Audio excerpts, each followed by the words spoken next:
Morning, YouTubers. What's up? Today says Utica, USA.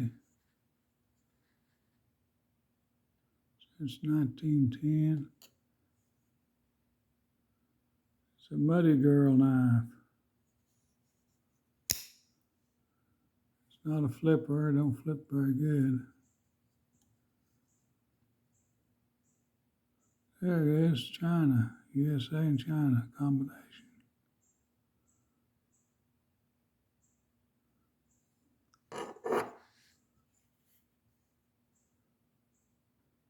Well, I'd say it's probably a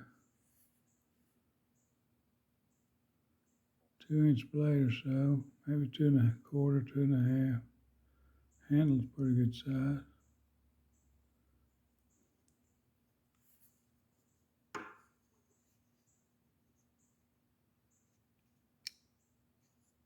Got a little latch right there.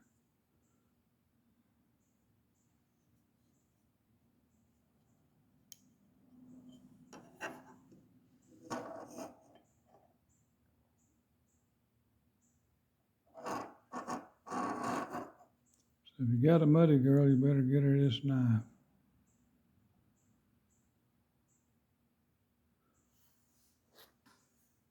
Well, thanks for watching. Have a great day. Stay warm, stay dry. God bless you, and please subscribe. Thank you, thank you, thank you.